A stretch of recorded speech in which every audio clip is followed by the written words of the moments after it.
আসসালামু আলাইকুম প্রিয় স্বপ্নবাজেরা, কি খবর? তোমাদের পড়াশোনার খুব বেশি ভালো চলছে এটাই আশা করব।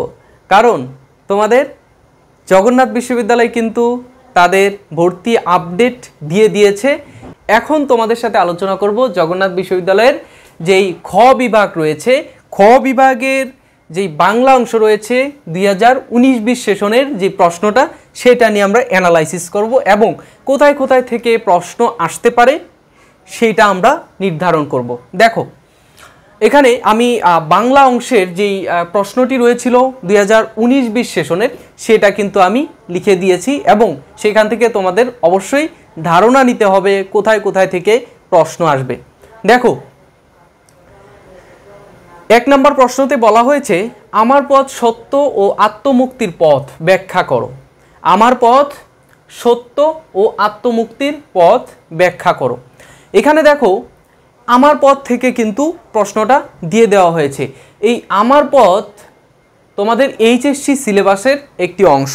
আমার পথ প্রবন্ধটি তোমাদের এইচএসসি বাংলা বইয়ের, বাংলা প্রথম পত্র বইয়ের মধ্যে একটি প্রবন্ধ এবং সেইখান থেকে কিন্তু আমাদের প্রথম প্রশ্নটি চলে এসেছে। এবং সেইখানে দেখো প্রশ্নটি কীরকম প্রশ্ন, যে সত্য ও আত্মমুক্তির পথ, এটা তোমরা কোথায় পাবে? তোমাদের যে পাঠ পরিচিতি রয়েছে সেইখানে পাবে, অথবা তোমাদের যে বাংলা গাইডগুলো রয়েছে সেই গাইডগুলোর তোমরা খ নম্বরের প্রশ্নগুলোতে পেয়ে যাবে। অর্থাৎ এটা হচ্ছে একটা অনুধাবনমূলক প্রশ্ন, ঠিক আছে? অনুধাবনমূলক প্রশ্ন তোমরা খ নম্বরেই পেয়ে থাকবে আশা করব। এরপরে 2 নম্বরে রয়েছে 52 দিনগুলো অবলম্বনে বঙ্গবন্ধুর রাজনৈতিক পর্যবেক্ষণ সংক্ষেপে লেখো। বঙ্গবন্ধুর যে রাজনৈতিক পর্যবেক্ষণ, বঙ্গবন্ধুর রাজনৈতিক যে কার্যক্রম পর্যবেক্ষণ করো এবং সেগুলো কিসের অবলম্বনে?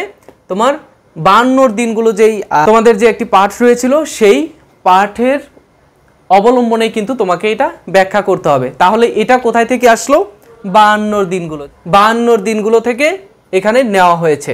তো এইখানে দেখো, 2টা প্রশ্নই কিন্তু কোথায় থেকে দিয়েছে? তোমাদের এইচএসসি ফার্স্ট পেপারের যেই বইটি রয়েছে, আমাদের টেক্সট বুক রয়েছে, সেইখান থেকে কিন্তু দেওয়া হয়েছে। সো তোমাদের কিন্তু এখন প্রিপারেশনটা কোথায় থেকে নিতে হবে একটু দেখো, তোমাদের ওই যে ফার্স্ট পেপারের যে বইটা রয়েছে সেইখান থেকে নিতে হবে। এরপরের প্রশ্নটাতে চলে আসো। দেখো, সেই অস্ত্র আবার কোথায় থেকে দিয়েছে? সেই অস্ত্র, সেই অস্ত্র থেকে দেওয়া হয়েছে যে সেই অস্ত্র কবিতায় কবি কেন অবিনাশী অস্ত্রের প্রত্যাশী? কবি কেন অবিনাশী অস্ত্রের প্রত্যাশী, কেন? এটা তোমরা কোথায় পাচ্ছ? এটাও অনুধাবনমূলক প্রশ্ন এবং সেইটা তোমরা সেই অস্ত্র কবিতা থেকে পেয়ে যাচ্ছ। দেখো, এই যে এরপরেরটা দেখো, কাজী নজরুল ইসলাম সাম্যবাদী ভাবনার পরিচয় দাও। এই যে এটাও কিন্তু সাম্যবাদী কবিতা থেকে নেওয়া হয়েছে। দেখো, প্রথম 6টা প্রশ্নের মধ্যে প্রথম 4টা প্রশ্নই কিন্তু এইখান থেকে তোমাদের প্রথম পত্রের যে বইটা রয়েছে, এই 4টা প্রশ্নের প্রথম পত্রের যে বইটা রয়েছে সেইটা থেকে নেওয়া হয়েছে। সো দেখছো যে তোমাদের লিখিত অংশের পরীক্ষাটা কেমন হয়ে থাকে জগন্নাথ বিশ্ববিদ্যালয়। এরপরে দেখো 5 নাম্বার, অল্প বিদ্যা ভয়ঙ্করী প্রবাদটির নিহিতার্থ বর্ণনা করো। অল্প বিদ্যা ভয়ঙ্করী, এটা ভাব সম্প্রসারণ, এটা একটা ভাব সম্প্রসারণ। এটা তোমরা কোথায় পাচ্ছ? Second paper. এখানে 6 নম্বর প্রশ্নতে দেওয়া রয়েছে উদাহরণসহ প্রমিত বাংলা বানানের 4টি নিয়ম লেখো। এটা বানানের নিয়ম থেকে চলে আসছে, দেখছো? উচ্চারণ এবং বানানের যে নিয়মগুলো রয়েছে সেখান থেকে কিন্তু তোমরা ইজিলি এইগুলো পেয়ে যাচ্ছ। বাংলা ব্যাকরণ থেকে 2টা প্রশ্ন দেওয়া হয়েছে এবং প্রথম পত্রের যে টেক্সট বুক রয়েছে সেইখান থেকে কিন্তু এই 4টা প্রশ্ন করা হয়েছে।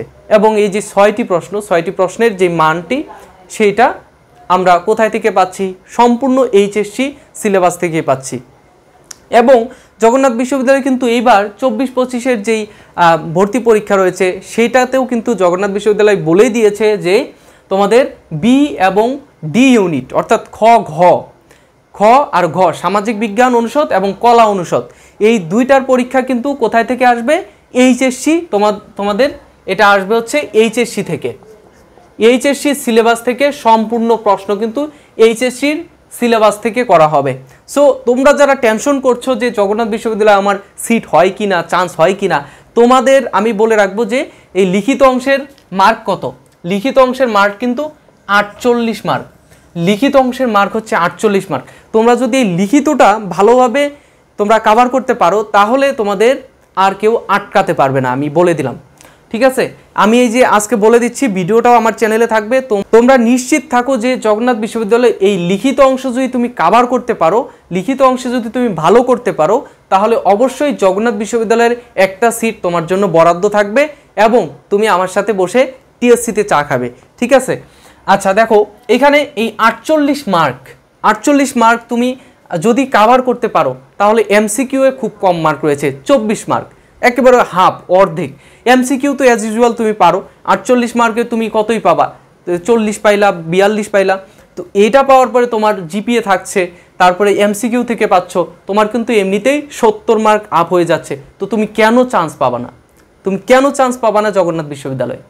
অবশ্যই তোমাকে চান্স পেতে হবে, তোমাকে জগন্নাথ বিশ্ববিদ্যালয় কর্তৃপক্ষ তোমাকে একটা সিট দিতে বাধ্য থাকবে। ঠিক আছে, তো আশা করব যে এই লিখিত অংশের যে সাজেশনটুকু, এইটুকু তোমরা যদি ভালোভাবে আয়ত্ত করতে পারো তাহলে তোমাদেরকে আর কেউ আটকাতে পারবে না। ঠিক আছে, তো আজকের ভিডিওটি আমার এই পর্যন্তই ছিল। নেক্সট কোনো দিন তোমাদের সাথে ইংরেজি অংশের যেই প্রশ্ন রয়েছে সেইটা নিয়ে আলোচনা করব। সে পর্যন্ত ভালো থেকো, সুস্থ থেকো, আল্লাহ হাফেজ, আসসালামু আলাইকুম।